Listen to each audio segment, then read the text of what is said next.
So you said you prepared some raw eggs for this interview, right? Yes, of course. Had to. Nice. Show us what's up. So we got the finest eggs in Melbourne here. Wow. Can't get better quality than this. Would you Wow. like one? Can you like kind of talk about them? Just like show them to everyone. Yeah. Why do you say they are the finest in Melbourne? I say these are the finest because they come straight from the farm. They're pasture raised, organic, and if you're lucky, sometimes these eggs have still some chicken shit on them. So that's how you know like the quality's perfect. Nice. Sounds good. Okay, so I actually also prepared some eggs. Nice. But I guess according to your standard, this is going to be slightly inferior. I don't know. Can you kind of rate them? Let me show everyone first. I just randomly bought this at a supermarket around here. Oh yeah. I mean, yeah, these are organic, free range though, so not going to be as good as pasture raised. Oh.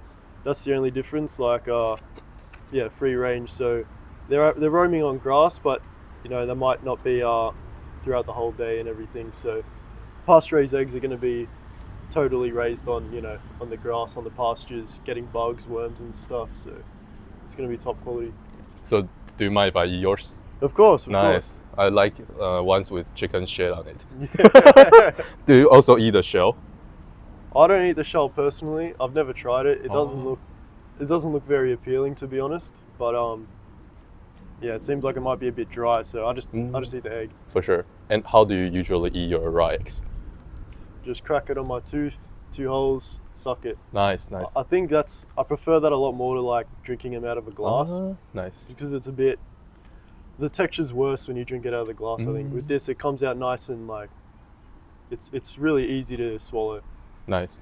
Okay, so usually I need to teach my guests how to do it, but it sounds like you already know what's up. Yeah, of course. So let's get started. Let's go.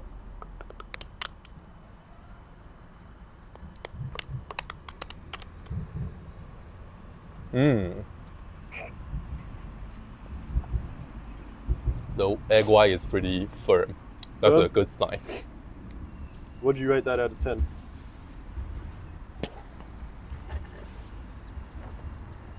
Pretty good. Very good. It's pretty fresh. Yeah. I noticed sometimes with eggs it's on and off. Like you can have one egg and it just tastes really strange, but then the next one will taste like perfect, really nice. The yolk tastes really good, but yeah. Nice. It tastes pretty nourishing. Nice. Did you know someone called raw meat? He has a special method. Like, so usually people do this, like, and then flip, and then right. suck. But that guy, he does it like this. Like, he doesn't flip the egg. So he just holds the egg like this, and he uses his top teeth to make a hole, and then use his bottom, and then just suck. Oh, fair enough. I don't know. I think the way I do it's pretty easy. It's pretty straightforward. So yeah, it's already pretty easy. Yeah, for sure. I mean, it's so quick. I can't believe people waste their time cooking eggs. Like, it just takes so long when you can just literally eat it in like 5 seconds. Nice. You know what I mean? Do you want to try mine? Yeah. Compare the difference. Yeah. Let's compare. Nice. Because I guess some people, if they have a high standard, they don't want to eat something like this. Yeah. I mean, I've actually never like just bought eggs from the supermarket and just eaten them, just because I've always had access to like the best quality. But yeah, I'm not scared to try it. Nice.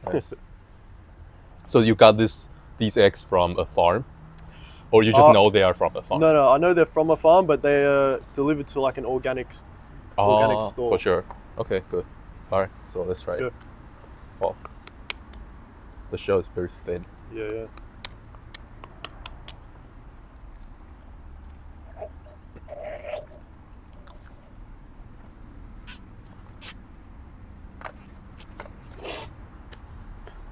Can you taste the difference? Yeah, it's weird. It's almost like a slightly saltier taste in that one. Would you agree? No. That's what I'm saying. Like all eggs are different. Like the flavor's different between each one. Do you think yours are more delicious? I personally think so. Really? Yeah. the first time I had these eggs, I just thought like it was the best tasting eggs I've had. So ever since then, I've just bought them every single time. Oh, nice. Yeah. Sounds good. So for those that don't really know how to use their teeth to eat a raw egg, do you have any tips for them? Yeah, so pretty much you just want to use... You can use your egg to demonstrate if you want. Yeah, so personally, I find it's easiest to use your bottom teeth to crack it.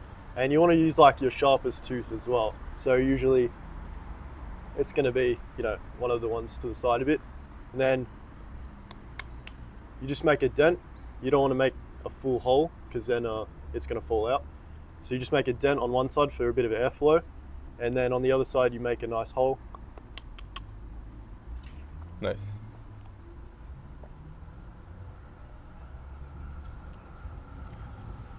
Did you make Sometimes you get a bit of shell, but it's all good. Did you make some mistakes when you were first getting started? Eating raw eggs? Yes. Like in terms of using that method. In terms of using that method, yeah, I couldn't make a nice hole for some reason the first time. I tried to do it in my car and I just broke the whole thing and it just spilled everywhere. But yeah, it takes a little bit of practice to get used to it and get the technique right. But once you get it, it's like the perfect method to eat eggs. Nice. So efficient. It's nice. Perfect. Yeah, I agree. Yeah. It takes some time to learn. Yeah. I think a common mistake people make is that they don't make the hole right on top of the two ends. They kind of make it on the side. Yeah, you can't make it on the sides, no way. And yeah, it definitely takes some time to know the right amount of force. Yeah, for sure. Nice. Have you eaten rotten eggs? I haven't tried rotten eggs. Let me clarify. So when I say rotten eggs, I'm talking about, let's say you bought like a box of eggs and you just put them out for like a long time, and when you are eating them, they taste off. No, I have not done that. I've left eggs out of the fridge for maybe a month or so, and I've had them and they're still fine. But I've seen people intentionally ferment the eggs, so they'll crack open the shell and just let them sit in the open. Yeah, I've never thought about trying that, but maybe in the future. What are your thoughts on that kind of egg? On the rotten one? Yeah, people deliberately ferment their eggs. I mean, yeah, it's just another way to get more bacteria for your gut. It's probably, well, it is healthy. I haven't tried it yet. I've tried fermented meat, but not eggs yet. I think if people want to do that, that's totally fine. Sounds good. Nice. Yeah, I haven't seen many people eat that. People call those high eggs. Yeah. But I usually only see people eat high meat. Yeah, it's a lot more common for sure. So aside from chicken eggs, what other kinds of eggs have you tried? Raw, I've actually not had any other eggs raw. I've had cooked, quail eggs, duck eggs, things like that. But yeah, chicken eggs are always just the easiest to come by, most accessible. So I just stick to that for the most part. And I don't think there's going to be a huge difference amongst the different species and stuff. What about you? Have you tried? I have tried goose eggs, duck eggs, quail eggs. I guess that's pretty much it. But right now, we are in Australia. Yep. I'm in Australia, and I would like to try some emu eggs. I guess emu is because they're really big, native to here. Yeah. Nice. Yep. And their eggs are quite large, I think. So I don't know if the teeth cracking method would work on that one. You might have to put it in a huge bowl or something. But how do you rate the flavor differences between the species? Is it a big difference, or? I feel like goose eggs, the egg yolk is the richest. The richest. Yeah. That's pretty much like goose and then duck and then chicken. The richness. Right, and are the eggs the same size as chicken eggs, or? Goose eggs is very big. Much bigger, yeah. It's 3 times bigger. And then duck eggs are slightly bigger. Yeah. I have heard really good things about duck eggs, so I'd be willing to try them pretty soon. Nice. But yeah. Have you come across a emu egg in real life? I don't think I have, to be honest. No, I've come across emus, but no eggs. Nice. That's funny. Yeah. How do you usually store your eggs? Yeah, so I pretty much just buy them from the shop and then I just leave them on the table, and that's it. I never refrigerate them. Personally, I don't like eating them when they're really cold. I feel like it's a lot nicer when they're room temperature. And also, I don't want to like degrade any of the bacteria that might be inside the eggs, you know. I want to get as much bacteria as possible, because obviously that's going to be beneficial for your gut and your whole body. Mm-hmm. Yeah, because obviously when you put your eggs in the fridge, the temperature can kind of be non-natural. Yeah, it can kind of minimize the bacteria that's living in that egg. So what you just said, did you get inspired by someone, or that's like your own thoughts? I think I did probably get it from someone. I can't exactly put my finger on it right now, but yeah, just probably people on social media and maybe Arginus Wonder Planets and people like that. Sounds good. Yeah. So I have like checked out Arginus Wonder Planet's book, and he has definitely said that not putting your eggs in the fridge is better. Yeah, for sure. So that's interesting. I forgot if we talked about this before I started recording or after, but can you kind of compare the difference between just using your teeth to slunk an egg versus cracking it in a cup and drink it? Yeah, so for me the biggest difference is just the texture. When you're drinking it out of a cup, it's like you have to swallow the whole thing in one go. Whereas like if you suck it out the egg, it sort of comes out a lot more smoothly, and you can kind of take your time if you need to and such. I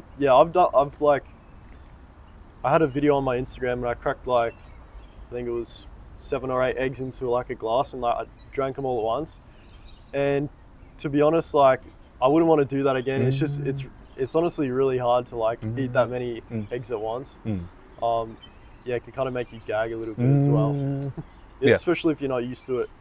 I agree with you. I think for a beginner, the best way is definitely to just crack it and eat it out the shell. Oh, nice. Or I think at least you need to use, let's say, a spoon to mix it up. Yeah. Just to break down the egg whites and everything. I think it will taste more pleasant. Yeah. I have heard a lot of people say using your teeth to eat a raw egg tastes better. Yeah, for sure. So there's definitely something to this. Do you want to share some basic information about yourself? Yeah, so pretty much I'm 23 years old. I've been pretty focused on health for the better part of, I'd say, 2-3 years. I've pretty much transitioned from the standard diet slowly over to a more animal-based diet, and then, strict carnivore diet, but cooked. And then eventually I've led myself here to raw meat, raw carnivore, raw animal-based, however you want to call it. But personally now, I think this is the most optimal way of eating. I think it really can't get much better than this. I think if you just look at our ancestors and our human history, this is probably the way that they would have been eating optimally. And I think it's what we're most adapted to, and so that's what I'm doing now. But other than that, I think, I'm mainly just focused on health. I want to grow my social media a bit and just meet more people in this space and connect with a lot of people and, make friends. And, that's pretty much it. Nice. I want to tell the listeners the backstory of how this interview came to be. It's pretty cool. Yeah. I like that because basically I noticed that his Instagram name says Us Primal. So I just assumed that he's from Australia. And then I was because I happen to also be in Australia, so I DM'd him. I was I probably am not going to succeed because Australia is so big. But I still told him, right now I'm in this area called St. Kilda. If you live close by me, we can do an interview. And then he said he lives 5 minutes away. Yeah. So pretty sick. Yeah. So that's you only get this kind of opportunity if you put yourself out there on social media. So that's definitely a benefit. So it was meant to be. Nice. Yeah. Perfect. Do you know any other people that eat a similar diet in this area? I haven't met anyone in person that follows a similar diet. I have connected with a few people online from Melbourne Oh, nice. that are following it, but I think it's few and far between to find people because our society is so removed from nature. Nobody eats raw meat. We're so scared of it. Like people are literally scared of it. So to find people that are actually open-minded enough and willing to try new things and have the intellect to know that this is the optimal diet, it's really rare. But I think it is growing, and I think slowly it's growing over time, and there's going to be more people to connect with and to make your own communities and such. I think this kind of stuff you can't really unsee it because That's true. People generally get a lot healthier eating this kind of diet, and they are pretty much just like proving you wrong if you see that they are eating this kind of diet. If you know why, because you believe that it's not possible to eat raw meat and eggs, but they can just literally prove you wrong. Yeah, because a lot of people just have the belief that you can't do that. You just can't do it because you're gonna get sick for sure. And then it's but people do it and they're not getting sick. So in their mind, You have to think. Yeah, in their mind, it's wait, why is this happening? I remember the first time I saw someone eating raw chicken, I was like, wait, surely that can't be right. I thought it was a belief in my head that if you eat raw chicken, you're 100% going to get sick. That's just going to happen for sure. But then, I saw people doing it and they looked really healthy to me. And I like to think I'm a pretty open-minded person. So I was just really interested in it. And, I just had to try it for myself, do the experiment myself to see if it was legit or not. I think that's how things are supposed to be. Because I've noticed that some people, they don't really want to face the truth. They choose to kind of ignore it. Yeah. I think you need to further investigate if for sure things are obviously not the way you think they are. Yeah, I think a lot of times people are scared to have their worldview challenged. They want to keep their worldview small. They don't want their beliefs to be challenged because it feels threatening to them. But there's really no harm in seeking the truth and expanding and finding out things and being wrong about things. It's all right to be wrong. I've been wrong many times in the past. I used to think the cooked carnivore diet was the complete optimal diet. There's nothing better than that, but that's something that I was wrong about again. So it's good to be wrong. It just means you're getting smarter, you're learning, and you're becoming better, essentially. Nice. So can you kind of share what does your diet look like now? Maybe you can use your yesterday's meal as an example. Yeah, for sure. So yesterday, I think I usually start off the day with raw milk and some raw eggs, just because it's easy on the digestion. It sets up your digestion for the rest of the day. After that, I made a big plate of chopped up steak. It was essentially steak tartare with some raw cheese. I added some avocados in there, and that's just a staple meal for me. I'd say later on in the day I had some raw milk. I usually drink about a liter and a half of raw milk per day. So I had that, and then after that I think I did have some cooked meat yesterday as well, because occasionally if I'm seeing friends or being social, I'm not scared of having cooked meat. I ate it my whole life. I'm not going to die if I have some cooked meat. So I had do you know pho, the Vietnamese soup? Yeah, I had some of that, and I think that's the perfect cheat meal, to be honest, if you're not going to be strict raw, because it's essentially bone broth or beef broth and just meat, and I just don't eat the noodles. So I think it's not always sustainable to be fully strict, but it's not the end of the world if you have some cooked meat or something once in a while. Nice. Yeah, I agree. Yeah, I'm more on board with your mindset. for sure. Yeah. Some people are a little too religious. Yeah. So you're not strict. I like how you say you're not scared of eating cooked meat, because some people seem to be kind of scared. Yeah, like like some people raw like- meat people. you learn that raw meat's optimal, and then you think cooked meat is like the most toxic rubbish in the world. Like, no, it's still healthy. It's still good for you. It's just not optimal. Like, you know what I mean? Hmm. Nice.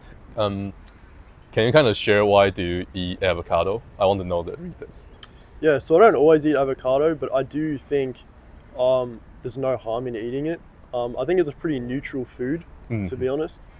But because it is a fruit at the end of the day, and I think if you want to add things like that to, like small amounts of plant foods to your meal, just to make it a bit more interesting, or you know, if you get bored of eating just plain raw steak every day and things like that, you can add it. It's not going to harm you. But yeah, it's not 100% optimal, but I see no harm in doing that. Sounds good. Sounds good. Yeah. Just like mainly for enjoyment reason, I guess. Yeah, just enjoyment. I don't really see any benefits to eating it Nice. apart from flavor. So aside from avocado, what other plants do you sometimes eat? I've experimented with a few things. I pretty much don't eat any vegetables because I don't think there's any use in that. I think they're not really healthy. Yeah, so I mainly keep it to fruits. I have, you know, some watermelon from time to time, pineapple, oranges, things like that. I try to limit that. I don't like to go on fruit binges and things like that. But yeah, sometimes I'll experiment with a bit of sliced onion with like steak tartare or something, but that's rare. I don't feel the need to do that all the time. So do you sometimes just like only eat animal foods in your meal?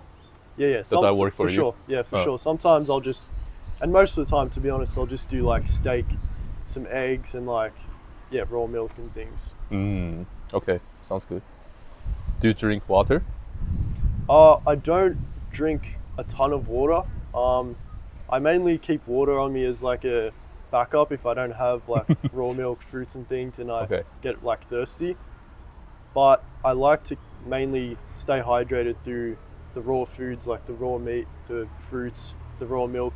And I really don't like, if I'm eating raw meat and just purely raw foods, I don't feel thirsty at all really throughout the day. However, if I was to eat like some rice or like a baked potato or even some cooked meat, you just instantly feel like more thirsty, like you really need a drink of water, and you just don't really have that on like the raw diet because you're so hydrated from the foods. You're not cooking out any of the water. Nice. So I actually experimented with just drinking raw milk as my water a few days ago. Like I tried that for about a week. Yeah.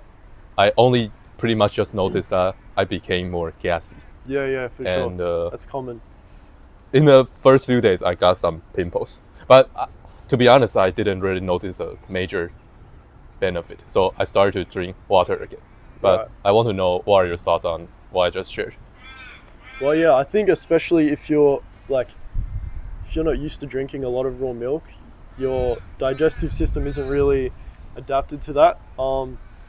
And I think like for anyone, if you drink like a liter of raw milk at once, like in one sitting over like an hour, I think you're gonna have issues with that. Because yeah, naturally we're not designed to be drinking milk like as adults or anything. That's more for children, and we wouldn't be drinking like insane amounts of milk when we're like little babies. But yeah, what was the main question? Yeah, I just want to know, like, what do you think about my experience, the raw milk experiment? Yeah, so like, do you know the quality of the raw milk? Like, where was it from? They just say it's like grass-fed. Just grass-fed. But milk. anyways, do you have like gas issues when you drink raw milk? I've had it when I drink like excessive amounts, but usually in one setting I just keep it to like, I never chug raw milk. I just sip it throughout the day, and I don't want to have more than like half a liter in one sitting, because that's going to cause digestive issues. Interesting. Yeah. Okay. Because just to have that much liquid in your stomach, like, it's going to bloat you a little bit, you know. And do you think raw milk is more hydrating than water? I do think it is, because it's like structured. It's bound with, you know, vitamins and enzymes and things. So, you know, it's not just going straight through you. Your body's actually going to be able to absorb that and be hydrated from that. So yeah, like if you just drink water, like I don't know if you've noticed, you need to go to the bathroom more often. And when I drink water, to be honest, I just get more thirsty. Have you experienced that? So actually, this is the thing. Like, during my experiment, I didn't notice like drinking raw milk actually hydrate me a noticeable amount. Yeah. Like I didn't notice a major difference. Yeah. So actually, it's like during that time, I was also kind of craving water. Okay. Yeah. Interesting. That's interesting. Yeah. But okay. Just want to share my experience. Yeah. Also, I feel like because raw milk is sweet, so I kind of didn't like that too much. If I was like drinking that as my water. Yeah. Yeah, I mean it's also the convenience issue, because like if you don't drink water, and you want to go out and stuff, you need to bring a bottle of raw milk with you. Yeah, that's another thing. You do need to always have like a glass bottle with you, and it's definitely harder. But the thing is, like most water today as well, it's not high quality. You're gonna, if you're in a pinch, you'll have to settle for like water in a plastic bottle or like out of a tap that's like got fluoride in it and things. So I do think it is better to like stick to the raw milk and other means of hydration. But like if you have a really high quality water, like from a spring or something like that, like a high quality mineral water, I think there's no harm at all in drinking water. Okay. That's another thing people demonize a bit too much, I think, drinking water. You mean like in the raw meat space? Yeah. Like some people like never drink water ever. Like they're scared of water. Yeah, they're scared of water. So let's talk more about your dietary journey. Can you share what we were eating when you were still a child? Yeah, so in my childhood, I was raised in a mostly Italian household. So there was a lot of grains, a bit too much grains, I think, growing up. There was meat, but it was mainly chicken, and there was also a lot of eggs. But really it was minimal red meat, and yeah, a lot of grains like pastas and like soups and things like that. And yeah, it definitely by no means was optimal. I think if I was to, raise my own kids, it would be very, very different. But yeah, if I could go back, I would definitely have eaten more animal-based, and of course, like it would have been good to drink some raw milk. But like in Australia here, that's pretty much like the chances of that are like very small. Like no one's drinking raw milk here, especially because it's banned. But yeah, I'd say there was a little bit too much grains growing up. But I'm still grateful that my parents gave me a lot of like meats and eggs as well. Oh, yeah, nice. Did you eat a lot of junk food growing up? I didn't eat too much junk food. Like I'm grateful that my mom, she kind of did, restrict us from eating like drinking soda and like just having so much candy and stuff in the house. But I think, yeah, it definitely could have been more optimal. I'll say that. Okay. When you say it could have been more optimal, did you mean like your parents, they were still giving you some junk food, or you were consuming junk food from other places? Yeah, so like from time to time, like at school, I would maybe pack like, like you would take lunch and it would be like a sandwich and there'd be processed bread and like, you'd have some maybe snacks, some chips and like stuff with seed oils and everything. So, my parents probably didn't think they were giving me like straight junk food and candy and stuff, but some of the other foods that you're buying like from grocery stores, they can be just as bad. So yeah, when I say it could have been more optimal, I just think it could have been cleaner. It could have been like less toxins in the diet, essentially. Okay. And yeah, let me just start with your parents first. Like, did they tell you should eat less meat, you should eat more vegetables? Also, you can also talk about other places, like let's say your school, like your environment in general. What kind of belief did you get? Yeah. So they definitely didn't like discourage me from eating meat. That was definitely like eaten as a dinner, like 3 times a week, let's say. It wasn't discouraged at all. They did want me to eat veggies. That's the thing. They did want me to eat veggies for sure. But then I never liked them as a kid. Like I would always like put very minimal veggies on my plate, if any at all. So I kind of had that intuition like most kids do. Like we know that vegetables are unhealthy just by taste. But yeah, at school, like the standard is for children to take like a sandwich, which is mostly bread and maybe like a really thin slice of ham and like some processed cheese. And that's really like all the animal foods that you're getting for that day at school, at least. And so I think school is like a big problem because it's just harder to, you know, stay clean and have like optimal foods in that environment. Okay. Would you agree with that? Like, how was it when you were growing up in school? The meals are pretty not clean. Let Yeah. me say that. Yeah, Like yeah. they add a lot of extra sauces and stuff. And I definitely like school definitely plays a part in making people believe that you should eat more plant-based. Yeah. So for I think sure. that's the bigger problem. It's just like a part of the system. Yeah. 'Cause, So it's going to work how it's supposed to do. Like it's going to teach you what they want you to believe, and of course they are going to give you what's according to the belief, right? Exactly. Like they are going to give you a lot of animal food. Otherwise, they are going to be contradicting what they're teaching Right. So what country are you from? you. I'm from Taiwan. Taiwan, right. So did they have like the food pyramid? Like were they pushing that kind of thing? What I can say is basically eating like a vegetarian or a vegan diet is going to be considered pretty healthy Right. by most people, I would say. Yeah. And there are always some vegetarian kids Yeah. in school, and it's pretty normal to have this kind of people, and usually you think you kind of have good impression Yeah. on their like diet. Yeah. Okay. Yeah, it's really the same problem all over the world. Really. Yeah, It's I like guess everyone- because like every part needs to work together. Yeah, Otherwise, exactly. it's going to be weird. Yeah, it's like why are they doing this then, and why are they so healthy over here? I mean, maybe it's the animal foods, but Yeah. for sure. Well, so when you were still little, did you feel like you have to eat vegetables? Did you feel kind of scared if you don't eat vegetables? To be honest, no, I was never scared. Like I always knew that I didn't want to eat them. Like they never Oh. tasted good to me. Yeah. Like maybe I'd like enjoy some potatoes or something with, you know, probably because it had seasonings on it and stuff. And that's the thing too, like people only like vegetables when it has, you know, all these spices and seasonings on it to make it somewhat palatable. But no one's just, you know, preparing straight up raw broccoli and just munching on that, you know, like that's not enjoyable. But yeah, I definitely wasn't like scared of not eating vegetables. I always intuitively just wanted to eat the meat, and like that was it. Nice. So it sounds like you could pretty much eat whatever you wanted, right? Are you saying when I was a child? Yeah.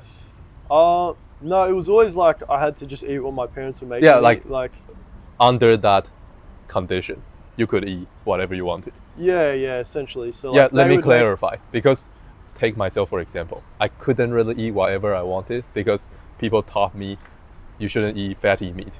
You should Yeah. eat more vegetables. So Yeah. even though I wanted to eat more meat and I didn't want to eat vegetables, but Right. I wasn't eating that much meat and Yeah. I was still eating vegetables. Yeah. So I wonder what's the case for you. Well, yeah, like my parents would make the dinner. They would make the food, and I would pretty much like I would have freedom over what I ate, but not to the extent where like I could just refuse the dinner completely. Like I could refuse the food that they were making. Okay. But with the thing you said about the fat as well, I think that was a terrible mistake in my childhood. I feel like I was conditioned to not eat the fat on the meat. Like I believed that it was like kind of gross. It was the yucky part of the meat, you know. So I'd always like cut it off and like just eat the lean muscle meat. And obviously that's a big mistake as a kid, especially. You want to be getting as much animal fat as possible. That's the thing that's going to make you grow and develop the most. So like with my kids, I'm definitely going to emphasize like, you know, you want to be eating the fat as much as possible. Don't be scared of it. Don't think it's gross. You know, it's the best part of the meat. Okay. So when it comes to what you just said, was it because people said you shouldn't eat fat, or that was more like your instinct? I think, Because I definitely have heard people say they think fat is gross or something, yeah. too greasy. I'm not sure if it was from what I heard, maybe what I saw, like from what I saw from other people not liking it. It might have also been that it was cooked fat. Maybe the texture is it's not as nice. Because if you get nice raw fat, it can be really soft and easy to chew. But yeah, it could have been any of those things. But yeah, Okay, but I think if you live in this modern society, even if people don't tell you anything, you are going to like indirectly feel like you need to eat a plant-based diet. That's a more healthy diet, yeah. I mean, because that's like what the society looks like. You are going to just indirectly feel this way. yeah, it's really backwards because if you like in nature, we're naturally appetized by like the colors red and yellow, like meat and fat. And so like naturally the colors green and things like that, we're turned off by that. We don't see that as food. Like, the trees behind us, they're all green. Like, I don't see that and think, wow, that looks delicious. Like, it just looks like nature, right? But if you see like, the nice, like really vibrant red meat and the yellow fat of an animal, like it looks inviting almost. Yeah. Nice. So did you get any health issues that made you want to change your diet? Yeah, I did have some health issues, and I still do have some health issues, just from like growing up, on a poor diet and things like that. But the main things that like I've sort of fixed with like a raw animal-based diet is, so I used to wake up in the middle of the night all the time for like a year, and I would just have asthma, and I would be coughing and wheezing during the middle of the night, and that would keep me up for like hours at a time. And that was happening like most nights for me for like, the better part of a year. And I didn't know what was causing it. It was like the most frustrating thing because I couldn't sleep. And, it led me to be sleep deprived. And that really took a toll on my health and my energy levels and just how I felt during the day. And the one thing that helped me during that time was, as soon as I switched over to a cleaner diet with like no toxins, so the raw animal-based diet, that's completely gone now, and I don't struggle with that anymore. So that's a big win for me. Nice. But I'm trying to understand what was like the main reason you wanted to change your diet. Yeah, so I'd say the main reason, it wasn't like purely inspired by like having these health issues that I really wanted to fix, but it was mainly just because I knew there was something missing in my life. Like I knew I wasn't doing things correctly for whatever reason. And at that same time, like I started to see people online like Paul Saladino, and I really, really started following his advice, getting into just, mainly animal foods, the meat, the dairy, the fruits and such. So it wasn't something specific. It just felt like, I was missing something and that I could be doing better. Okay. So when you first came across a meat-based lifestyle, what did you think about it? For me, I was all for it. Like, nice. When I heard about like, animal-based and carnivore, I was like, wait, I can eat meat like every day, all the time. Like that's so perfect. Like I love meat. Like finding out that was like really healthy for you, it just clicked for me. Like, obviously it tastes the best, it's what you crave the most. And it's the healthiest for you. Like that was a light bulb moment for me. Like, oh yeah, like why am I being taught that all these plants are good? Like when they're like devoid of nutrition, they don't have like what it takes to satiate you and nourish you. And yeah, I was just all for it. You didn't get weirded out? Because like to embrace this kind of lifestyle, basically you need to agree that you can eat a lot of meat and vegetables are bad for you, right? Yeah, well, that's the thing. When I started, following Paul Saladino, like he really first gave me the concept that vegetables are bad for you because like they have the anti-nutrients, they don't want to be eaten. That's not the part of the plant that you're supposed to eat. That's what the fruit is there for. And he really made that click in my head. It's like, okay, there's a reason these vegetables don't taste good. There's a reason why all children, like human children, hate vegetables. Like, there's a reason for that because we intuitively know that, that's not food for us. That's not going to nourish us. Okay. So basically, the information you came across made sense to you, so you just went for it. Yeah, exactly. So, I was pretty keen when I heard, like, I wasn't hesitant at all to start adopting that diet. And I think for like a year straight, I just had the same meal of like 500 grams of ground beef and then like 6 eggs and then maybe some avocado and stuff with that. Yeah. Nice. But you were doing cooked at that time? Yeah, that was cooked. Okay. And but honestly, I think that really did improve my health a lot. I think it also developed me as well. Because before that, I wasn't really focused on health. I was just eating mostly processed foods and Nice. Okay. Can you kind of compare the differences between like a cooked meat-based diet versus a raw meat-based diet? Yeah, so the differences are like, obviously you're going to be more hydrated from that because you're not cooking out the water. Obviously you're going to feel more satiated because, you're retaining more of those nutrients. And if I think like from personal experience, eating raw compared to cooked, like the digestion was so much better. You don't feel as heavy. And also you just feel more satisfied in a way. You don't feel like you have to go and eat something else for like a dessert or like, because your body's trying to make up for those nutrients that you did lose in the food and you're trying to get that from somewhere else. That's why you get those cravings. But with raw meat, you're just getting literally all of those nutrients, and I feel like you don't get as much cravings afterwards after you eat.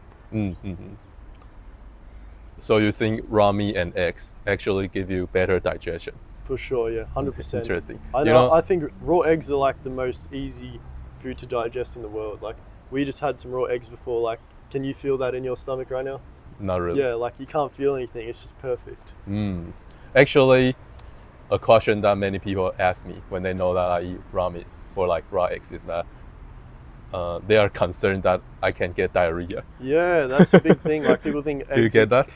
No, like people think eggs are gonna make you fart all the time, but like raw eggs, they don't give you that whatsoever. Like it's perfect digestion. Like maybe the first time that you have these foods, like because it's so rich in like bacteria, they can like cause a bit of bioremediation in your stomach. So like it'll cause you to clean out and flush out maybe some toxins in the gut. So that could cause you to, have like diarrhea and stuff. But that shouldn't be an issue that's like prolonged for a long time. Yes, I mean, like, do people ask you this kind of question? No. They have their like stigma. Yeah, I've had a couple people say, "Oh, isn't that super hard to digest?" But like, they just haven't tried it. They don't know for themselves. Like, obviously, if a food has more enzymes in it, like you're not cooking out the enzymes, you're going to be able to digest that a lot more easier. You know what I mean? Well, so when you first came across pulse Latino, you pretty much just like gradually became more and more on board. What do you think is stopping people from being like you? Because I feel like many people, they come across pulse Latino and they just think that he's stupid. Yeah. Well, I think it's just open-mindedness. Like people, if you're open-minded, you can, like, that's the best place to be because you can seek the truth without having bias. And I think people are just scared of like, Paul Saladino's diet and things because it's just the brainwashing. It's just how they grew up. They don't want to let go of the ideas that like maybe vegetables aren't the best for you. Maybe eating a lot of grains isn't like optimal for you. And I think, really it just comes down to people being too close-minded to accept new ideas. And I think that's really hurting a lot of people. Are there some other health benefits you want to share in terms of what you saw after you switched to a meat-based diet? Yeah, so for sure my energy levels are way better. I have a lot more stable energy throughout the day. My skin's cleared up like a lot. I used to have, like when I was 18, I had pretty bad acne, like all throughout school and stuff like that. And it all just, yeah, came down to the diet. Mm. Um, and the biggest thing is like my sleep is like pretty much perfect now. Even if I don't get the longest sleep, it's the quality of it feels so much higher. I feel a lot more rested. Mm. Whereas, yeah, like Yes. just a year ago when I wasn't on this diet, it was completely terrible sleep, and that was like probably the constraint that was holding my health back really from, from me feeling my best. Mm. Okay. So if someone wants to give a meat-based diet a try, even like trying raw meat, what kind of tips are you going to give them?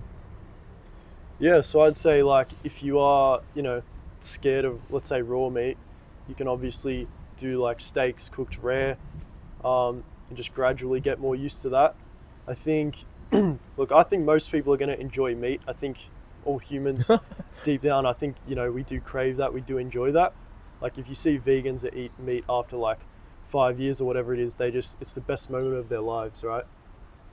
So I'd just say, like, just give it a try. Don't be scared. Just have an open mind, and just see how you feel after trying that. See, like, be objective. Like, do you feel better or worse after that? And if you feel better, just stick to it. Mm. Okay.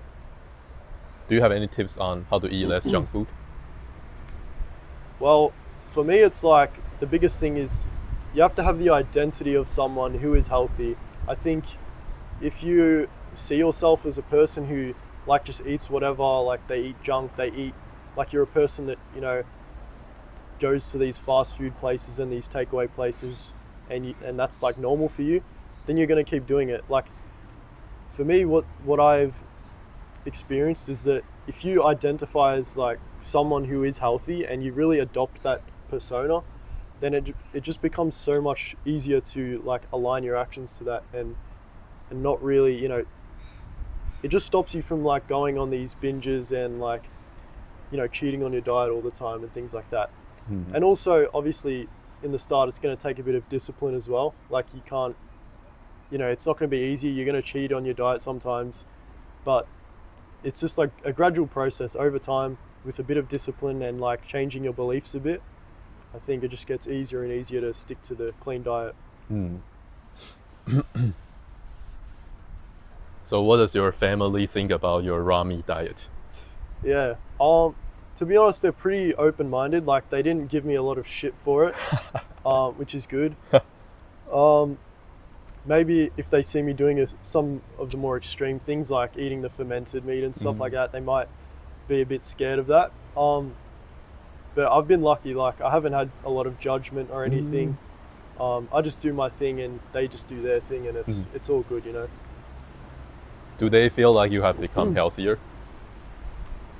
I mean, they haven't said anything to me like personally, but I personally feel like I look a lot better. I feel like I've got more energy now. I feel like I'm more confident now, and I think, they probably would have noticed that.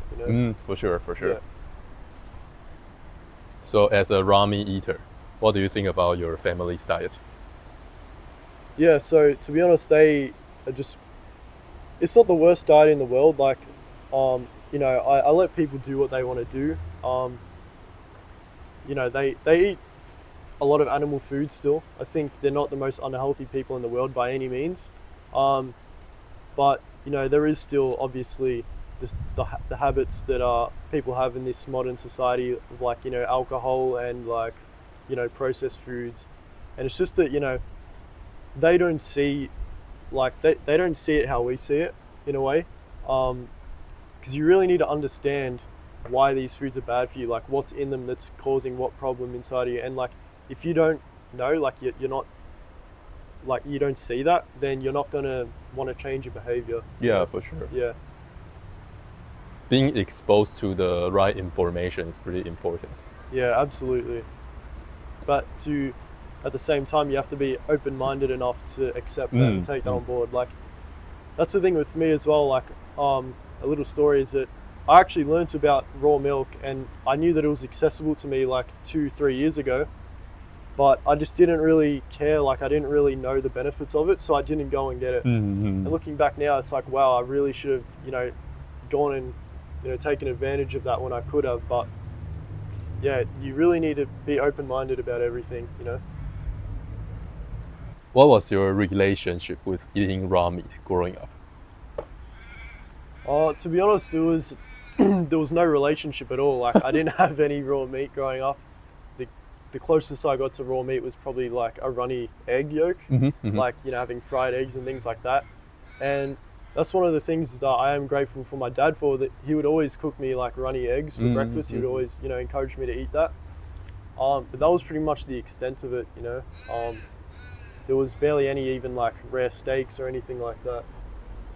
Were you afraid of eating raw meat, or it's just like not on your radar? Like as a child or as I grew up? Yeah, like when you were little. Yeah, I definitely would have been scared of it. Like, you know, for sure. It's just, you know, the propaganda that, you know, you're going to get sick, you know, it's dangerous, you have to cook everything. Yeah, for sure I was scared of it. So what would you say is the main thing that made you want to kind of face this fear, want to give raw meat a try? I'd just say like gradually as I, you know, got into my teens and like my early adulthood, like I became a lot more open-minded with things. I learned a lot of things about, you know, like germs and like how certain medications are bad for you and things like that. And so when it came to like me seeing people eating raw meat, I wasn't really scared of that. I was more so just interested and curious. And I like to really try things for myself.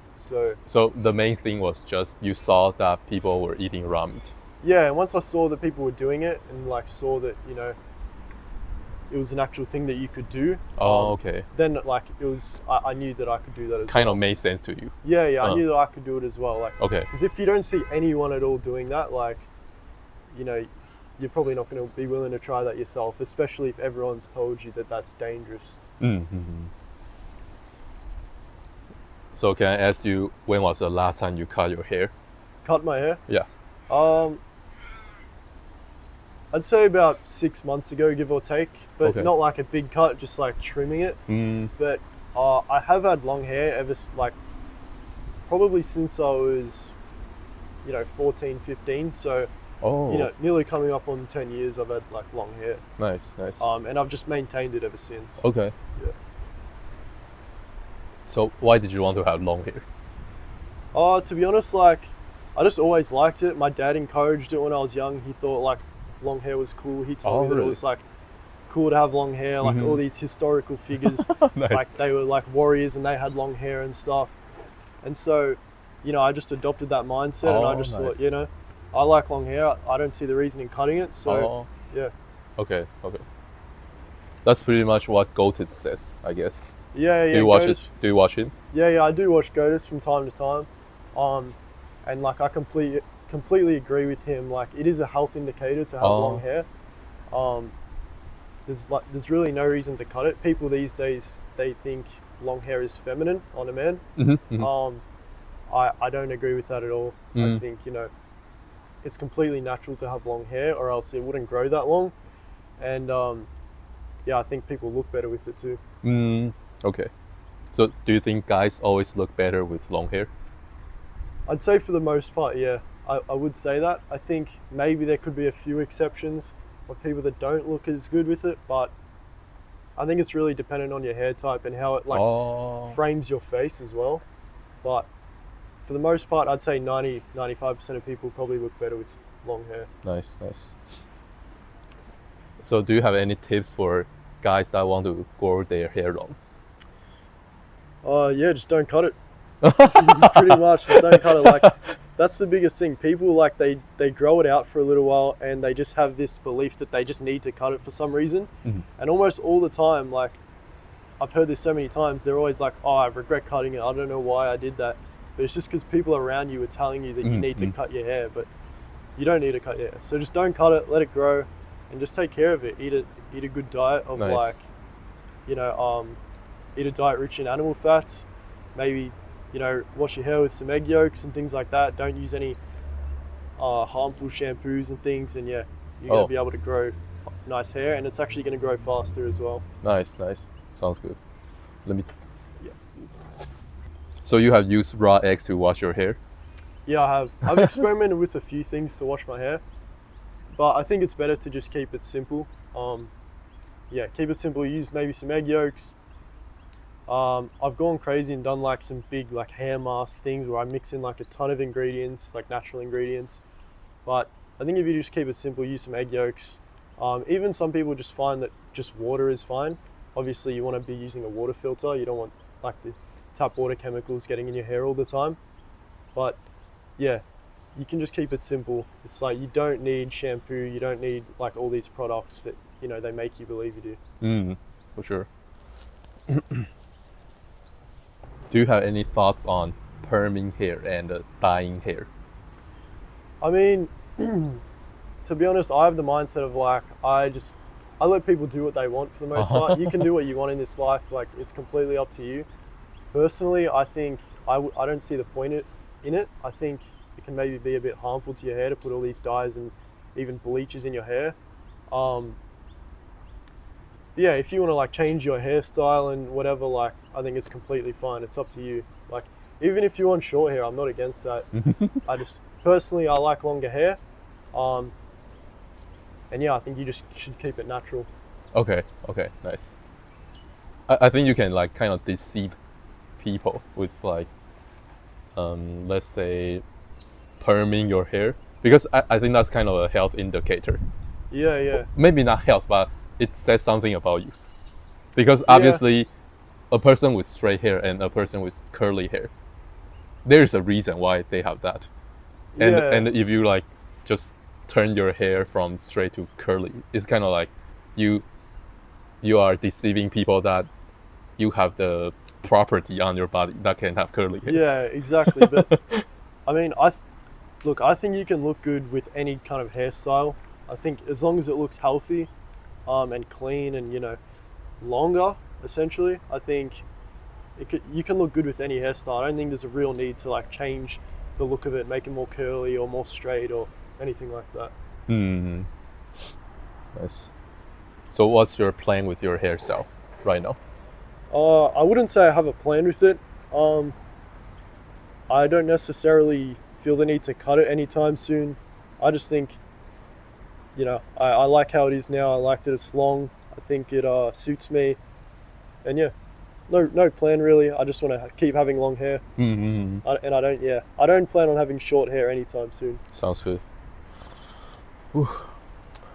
I used to have longer hair. Yeah. And I cut it like a few months ago because I kind of got tired of having long hair.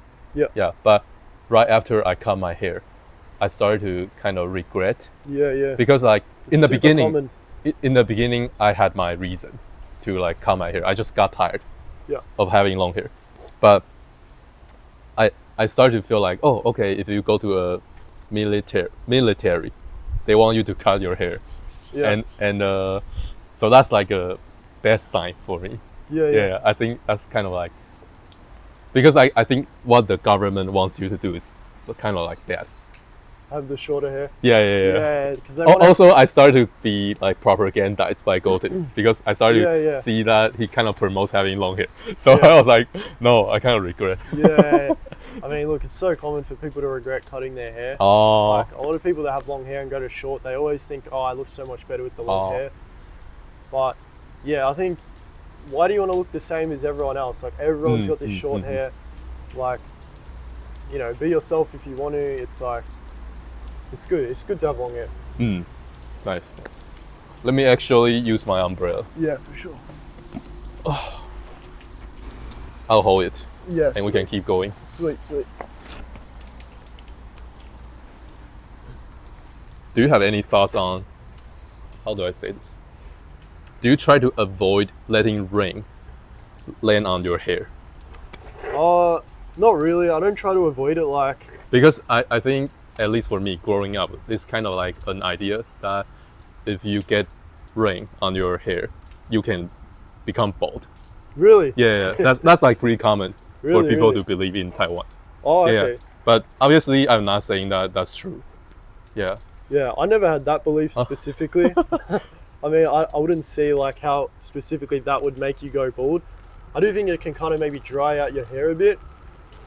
Like I would say I kind of avoid like getting it wet, but if I'm in the rain, like I'm not gonna, I'm not gonna be scared of getting my hair wet. It's just a bit of rain, The reasoning is like the reason people say the rain can like make you bald is because they say rain is acidic. Right. Yeah. Basically, growing up, I always had this idea that rain is kind of bad. Okay. Fair enough. I mean, like maybe in certain areas of the world, like the rain actually could be, kind of toxic, to be honest. But it isn't something I've thought about too much. Cool. Maybe there is some truth to that. But yeah, I think in terms of what's bad for your hair, I think there's a lot of things that are, more important to focus on for sure. Yeah, I'm pretty skeptical about that idea right now. I used to definitely believe that, but right now I'm like, it's just rain.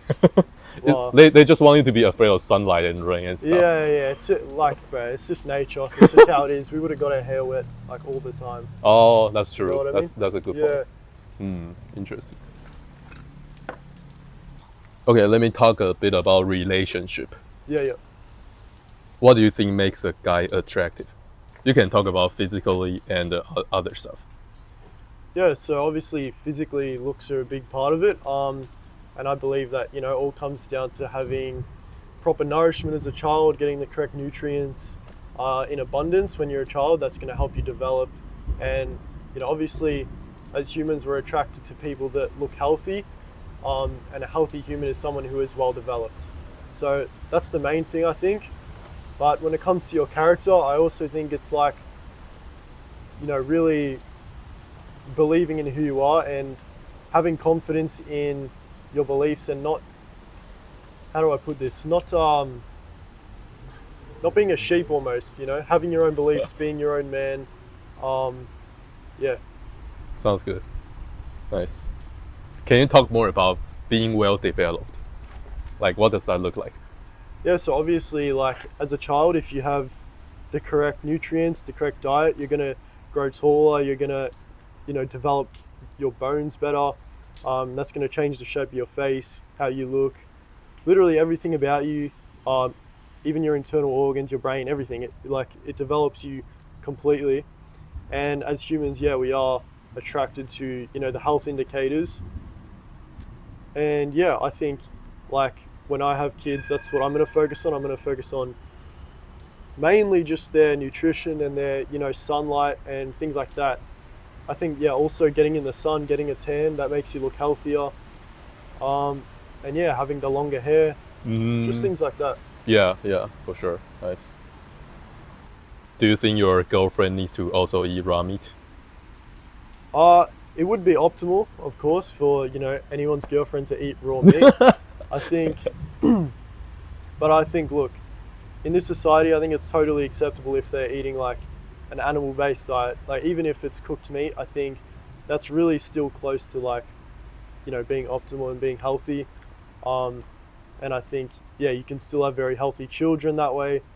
And like, I think in this society, you're not going to always find someone that is like, there's no girls out here just eating raw meat.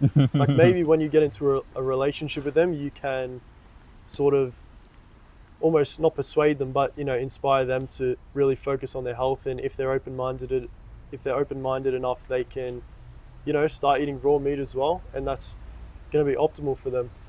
Okay, sounds good. So would you date a girl that eats a normal moderate diet? Well, I'm actually in a relationship currently, so I've got a girlfriend now, and I'd say she, when I met her, obviously we were both just eating like a standard diet essentially, but I'd say over the years, like as I've gotten more into health and gotten like really focused on being really healthy and focused on diet and things, she's transitioned more, like she eats a lot more meat now, a lot more steaks and things like that. Nice. And it's a lot more animal-based focus now. Sounds good. Yeah. Nice. Okay. Interesting. So, I guess you always manage, emphasize Like people can do what they want. Yeah. So I guess I'm you a will big just like believer kind in of let them do what they want. Yeah, I mean, obviously it's more important if that's like, you know, the mother of your future children, Yeah. because that directly affects you, because that's that affects how your children are going, like it affects their health as well. So always you want to encourage your partner to be like as healthy as possible. That's my belief as well. But in terms of, you know, strangers, I think, you know, anyone can just do what they want. Yeah, for sure. So let's say like you're getting married. Yeah. Let me change my question. Let's see. Would you want to have children with a girl that eats a mother normal diet? No, especially, you know, if you're planning on having children like very soon, you definitely want to both be focusing on your health. And because look, I think it's a worthwhile pursuit to really focus on producing the healthiest children as possible. And I think also your partner should be willing to do that as well, even if, you know, they need to make some sacrifices and things like that. I think it's worth it for the child, you know? Yeah, for sure. Nice. Let me charge my phone real quick. All good. I might eat another egg. Sounds good.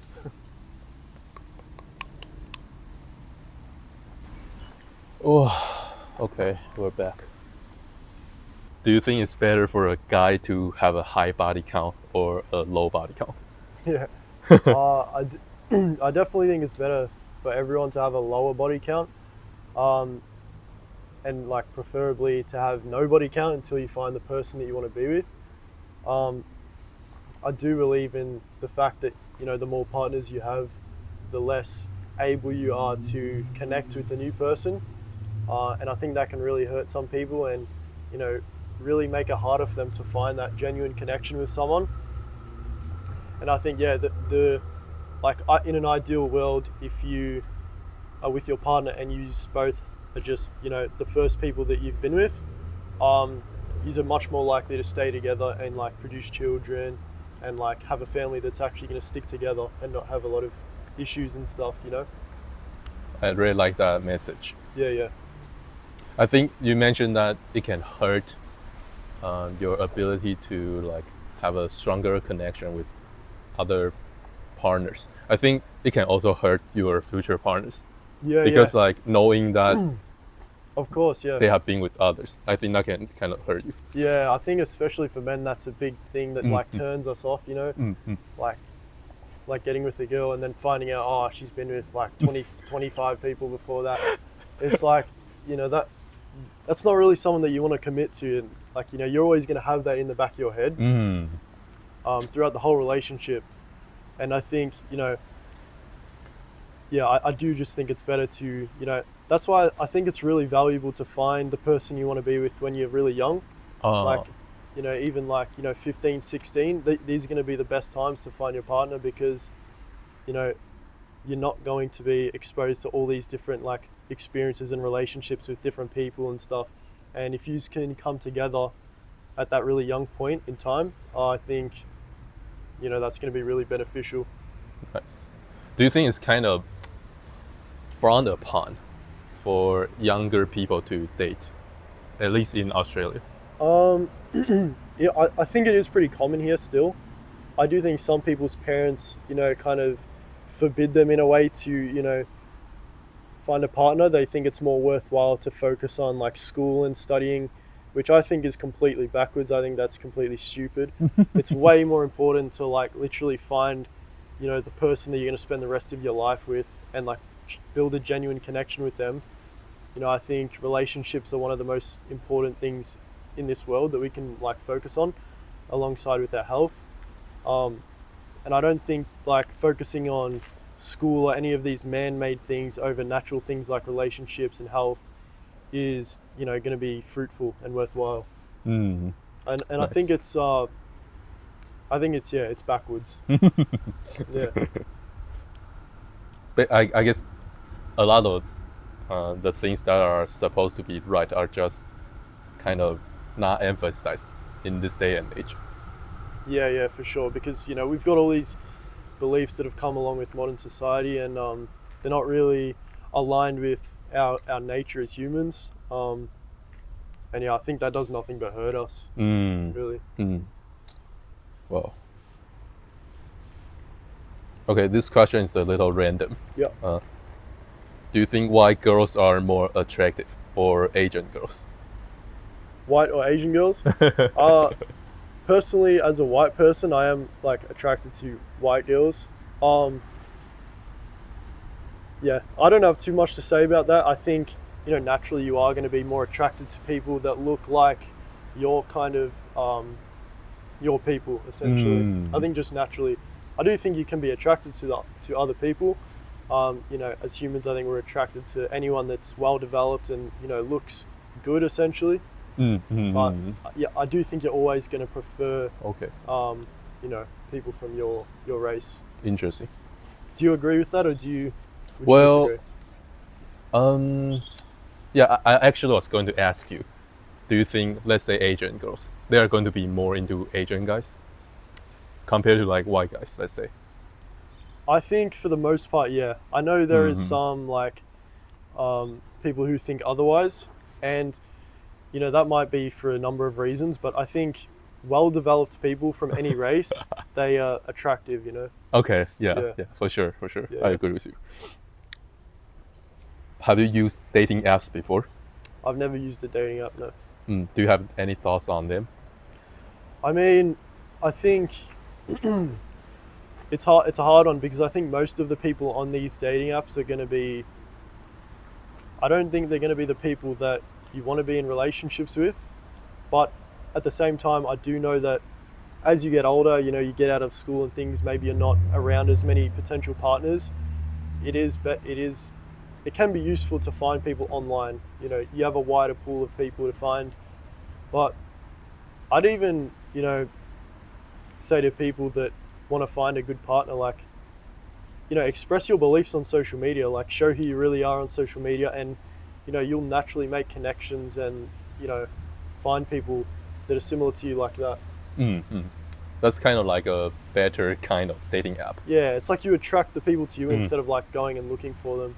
Because let's be honest, a lot of people on these dating apps, they're looking for, you know, degenerate things. They just want like short-term, you know, casual sex and things like that. And you know, you're gonna have to filter through all of these people to find like the needle in the haystack.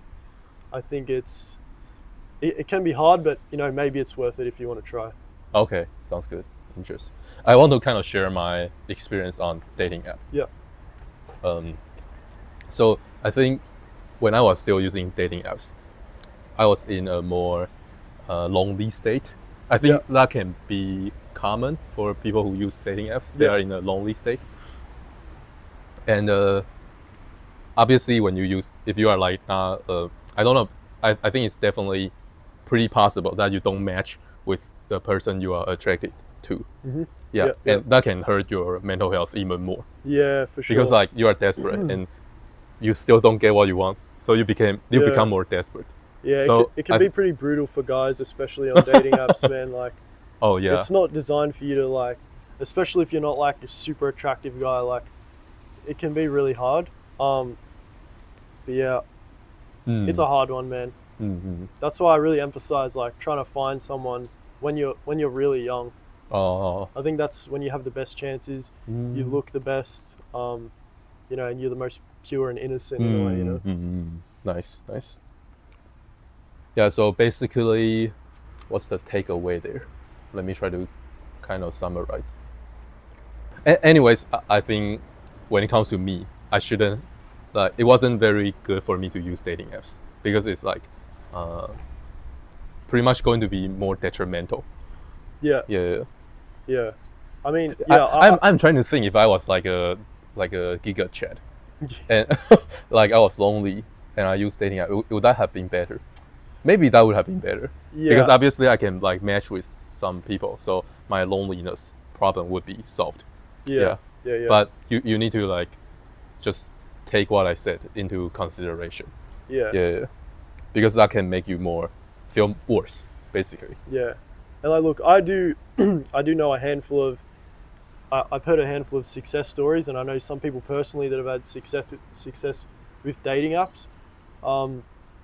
So I think, look, if you are, you know, getting a bit older, you're in your 20s, 30s, or even 40s or later, I don't think it can really hurt, as long as you keep in mind that like a lot of the people on there are not going to be, you know, looking for long-term stuff, you know. Yeah. It's just a tool, I guess. Exactly. Nice. Exactly. Are you into Blackpill at all? I wouldn't say I'm like into it. I find it interesting, and I agree with a lot of the principles and like the beliefs. But I wouldn't say like I'm super into it. Like, to be honest, I kind of dislike how obsessive people are about it. I think it can make you really weird as a person. Like, I don't think it does like too many favors for you in that regard. But like, yeah, I do think it's based in truth. I think, you know, the more developed you are, you know, the better upbringing you have and the better development you have, that really does affect your quality of life as you grow up. But, you know, with a lot of these people getting really obsessed and like doing all these surgeries and things like that to change the way they look, I think, yeah, if you're really deformed and ugly, like it can help you like increase, you know, your life quality. But if you're not, like if you're already good enough, just focus on being as healthy as you can and like focus on making your children better. That's my take on it. Okay, sounds good. Do you care about becoming more attractive? Yeah, of course. I think, you know, everyone wants to be the most attractive that they can become. But in saying that, I think, you know, I'm not the type of person that's going to go and do like a bunch of surgeries or anything to change the way I look. I'm also just want to focus on improving my looks through becoming as healthy as possible, and you know, being in the sun, eating the best diet, and yeah, doing what I can in that like naturally to make myself look better. Okay, sounds good. Yeah. On a scale of 1 to 10, how much do you think looks matter? That's a hard one. I'd say it's got to be like, look, it matters a lot. I'd say, you know, maybe an 8 or something like that. It does matter a lot. But I do think you can still live a good life. Like you don't have to be this 10 out of 10 guy to have a good life. For most people, they use like, there'll be guys that look perfectly fine and they think, oh, my looks are ruining my life, you know? And I think that's what happens when you get too obsessed with all the Blackpill stuff. Okay. And it's like you don't even try to live a good life and have fun and get outside and, you know, be social, because you're just too in your head about your looks all the time. And I think that ruins your life more than looking bad in the first place. Interesting. Would you agree with that? How Yeah, I agree with like when you said it's not good to be too obsessive about this. Yeah, for sure. But yeah, I think it's pretty useful to know about this information. Yeah, I agree. Okay, we are coming to an end. So, Alex, can you share what would you like to spend most of your time doing? Well, I would like to spend most of my time around, you know, spending time with the people that I like, people that I love, being in nature, you know, focusing on my health, being in beautiful places. And yeah, mainly I just think that the real key to happiness is having good relationships and being as healthy as possible. I think those two things are going to make you the happiest. And yeah, that's what I think. Sounds good. Nice. Can you share what are your goals? My goals? I want to get more into this health space. I want to, you know, grow my following a bit more on social media, because I do want to revolve my life around health. I think it's the message that I believe in the most. It's probably one of my highest values. Just you know, being healthy and sharing that message to everyone, because I do think it's a message that the world really needs right now.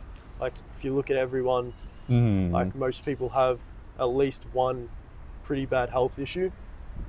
So I think if I can, you know, spread this message more and, you know, reach more people and help people like my younger self who didn't have the information, that's what feels really purposeful to me.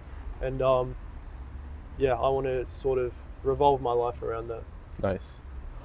You mentioned you still are dealing with some kind of health issue. Can you elaborate on that? Yeah, so I have scoliosis. Oh. Yeah, so that's something that I kind of work on. I try to do a bit of mobility and stuff for that, just natural movement, things that are going to support that. I don't want that to get any worse. Obviously, that comes from like your childhood, and not developing properly, I'd say. So that is something I'm like still dealing with, so to speak. I'm trying to think if there's anything else. Not too much, Not. I'm feeling pretty good right now. I feel like the Nice. healthiest I've ever been, to be Nice. honest. Nice. And yeah, Are you dealing with any kind of pain? to do with the scoliosis. Are you saying? Because of the scoliosis. I used to have a bit of pain from it, especially, with my job, like when I would have to pick stuff up and lift heavy things sometimes. That would really like strain my back, and I would feel like I just need to lay down for the rest of the day. But I will say it's gotten a lot better. I've been focusing more on like natural movements, trying to correct it naturally, and even just like I feel like the diet helped as well. It like kind of released maybe some inflammation and things that were giving me a bit of pain. Yeah, interesting. I actually also have scoliosis, and it's like it was giving me a lot of frustration. Yeah. Have you dealt with that? I can kind of share my story. Yeah. Because I just got this back pain, like pretty severe back pain. Yeah. And then I went to the doctor, and then the doctor basically said I had scoliosis, and he just like did an X-ray, and they just made everything seem super scary. Like like your spine is so crooked, and I check out some information online. Maybe it's just going to keep getting worse. Like you need to fix this at a younger age. When you are older, it's like a little too late or something. Yeah. Things like that. Yeah. So and I started to become very aware, or like very self-conscious. I started to feel pretty like unconfident about the way I look. Like prior to that, I already had scoliosis. Yeah. Like I was just already me. Yeah, but I didn't really care. You didn't focus on that. But after the doctor told me I have scoliosis, I started to feel like, oh, I look asymmetrical. Yeah. Yeah. Things like that. I had the exact same experience. Like I didn't even know that I had it for years living with it, right? And one day I went to like the physio, and he was like, "Yeah, so you've got scoliosis, right?" And I'm like, "Well, I had no idea." And then ever since he said that, like, I kind of got a bit self-conscious about it. Like I started seeing it in my body, how it's a little bit asymmetrical. But I think, I'm doing all I can to correct that. Maybe you can't get it perfectly, fixed, but as long as you're doing your best to like manage that, that's all you can do. It's interesting you mentioned diet can kind of play a role on if you get scoliosis or not. I think it's like pretty not talked about. Yeah, it's something I've thought about quite a bit. Like maybe it's due to like improper development in your spine. Maybe that's what causes it to like develop that curvature. I'm not sure exactly. Maybe it's like your posture as a child. Maybe it's things like that. But I definitely think like having the correct nutrients to develop your bones as a child probably would help you avoid that. Yeah, I think it's pretty common in the meat-based diet space to think or know that diet can affect your dental health. And I think it's the same. It's just your bone. Yeah, exactly. Your whole skeleton. Yeah. Interesting. So have you did an X-ray before? Yeah, I have done an X-ray. Did they tell you what's the degree? No, I didn't get the exact degree, but I'm lucky that my one it's not severe. It's a very mild case of it, but it is there. It is noticeable. Okay. So I'm lucky with that, but yeah. Could you tell I had scoliosis? No, I couldn't tell at all. Interesting. Like, so here, this is the thing. Like, you think, oh, you look so asymmetrical Yeah. and shit, and like people can't really Yeah, like tell. even with like my friends, when I told them, like when I tell anyone that I have it, they're always like, oh really, I had no idea. Like Mm, people don't like, people aren't looking at you as much as you're looking at yourself, you know. that's a Where, good point. especially with the Blackpill people as well, they're super like obsessed with how they look, and they think everyone's like pointing out their exact fucking like all their facial ratios and things like that. But bro, no one's thinking about that. It's all in your head. Like, Nice. How long have you been posting on social media? I'd say about 3 months now.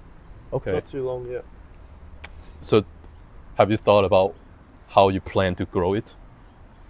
Yeah, right now I just want to post more essentially educational content. Mainly I'm focusing on like a younger demographic, Oh, specifically like younger guys who, you know, they really have a good chance to like turn their health around while they're still young. I think they're the people that really need to hear this message like the most. Mm. So I do want to focus on building up an audience of those kind of people, and really just giving them the message that they can have a like dramatic impact on their health and their life if they just fix like their health. Mm. That sounds pretty exciting. Yeah, it's something I'm like really passionate about, and like I care about it a lot. Nice. It's like, it's also good for humanity, I guess. Yeah, I think it's a pretty worthwhile thing to Nice. focus on. Nice. Have you faced any challenges along the way during this 3 months?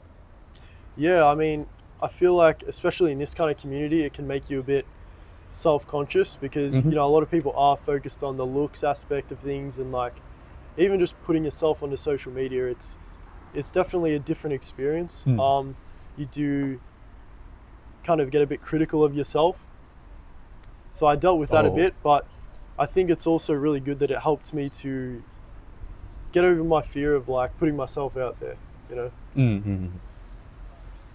Did you like feel pretty hesitant before you actually start posting on social media? Yeah, for sure I did. It took me like, Interesting. I maybe thought about it for a few months, like, oh, is this what I really want to do? Like, do I want to be known as this guy that fucking eats like raw foods and stuff like that?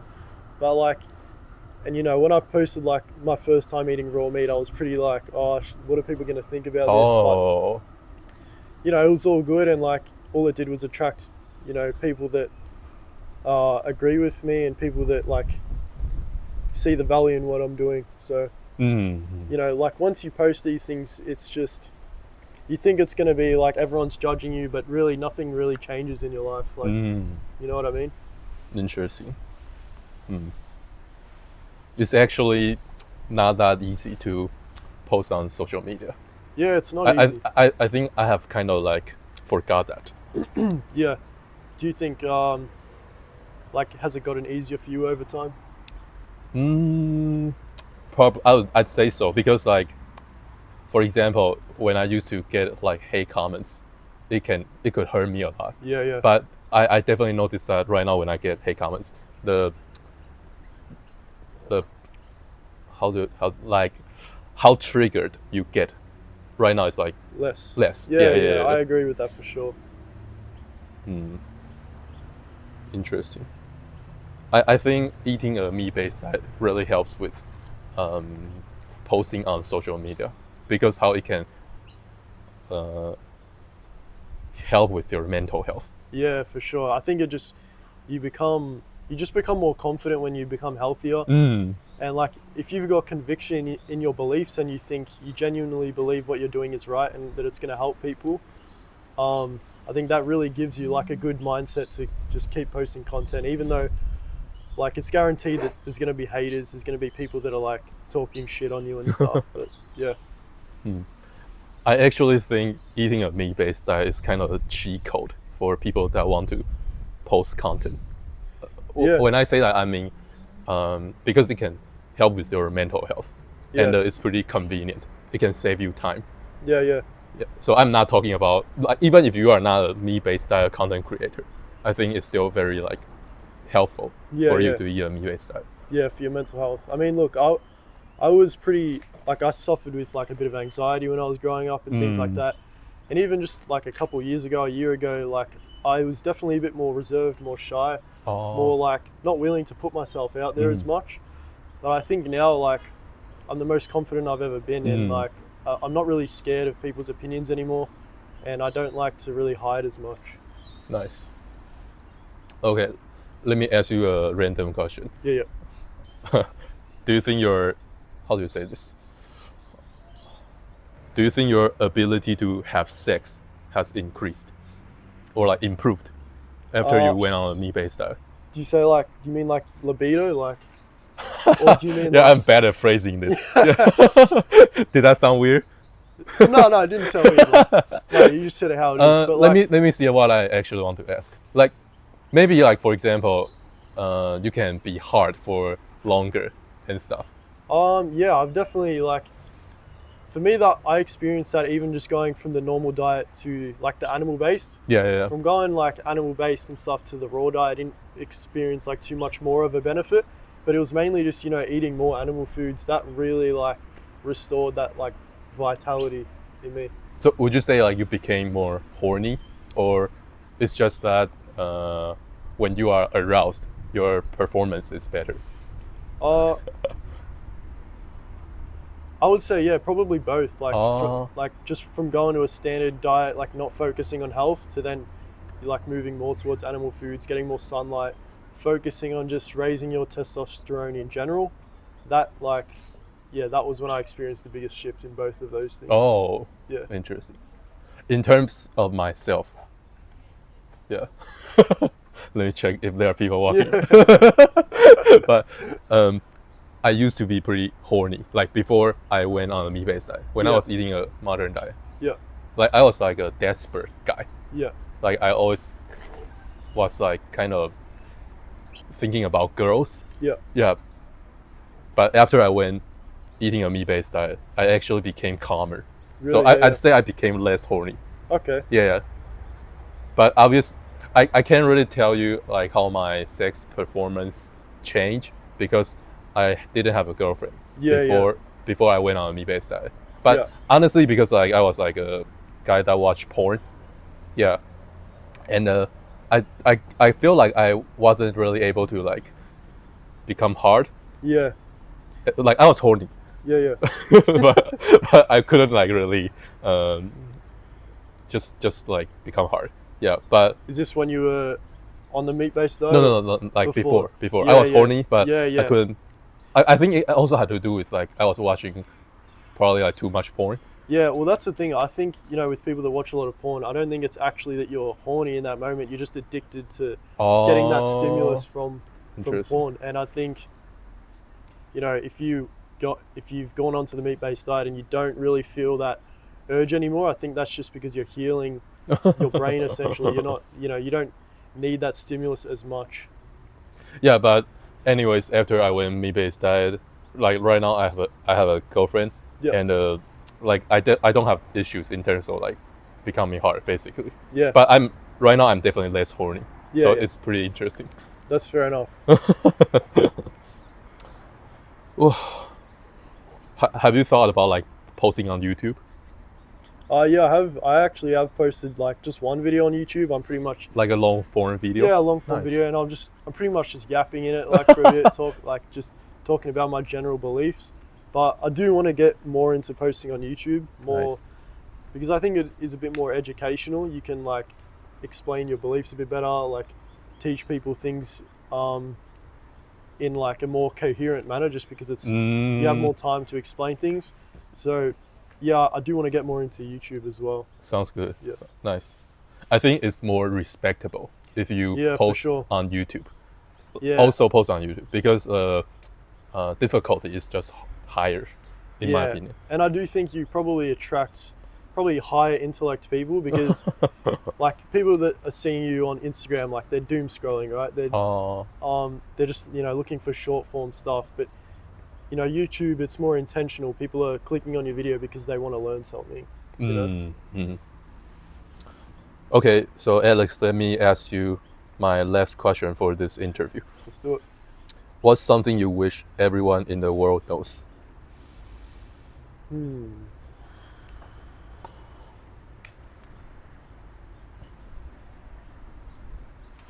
That's a hard one. I think I wish people would just know that how to raise children properly, because I think that's where it really starts. That's where like all problems start from, like how children are raised. And I think if everyone knew how to properly, you know, feed their child, nourish their child, raise them in a healthy way, they're going to grow up to be like happier people. They're going to make the world a better place. They're not going to, you know, cause violence and unnecessary harm on people. And yeah, I think if people really knew that focusing on raising children correctly is really important, then that would change a lot of lives and make a lot of, it would really make the world better, in my opinion. Nice. It would be pretty cool if people all have the kind of belief you were emphasizing. Like if people are just like eating a healthy diet, developing well, and they have a higher standard when it comes to relationships, like they don't randomly sleep with people.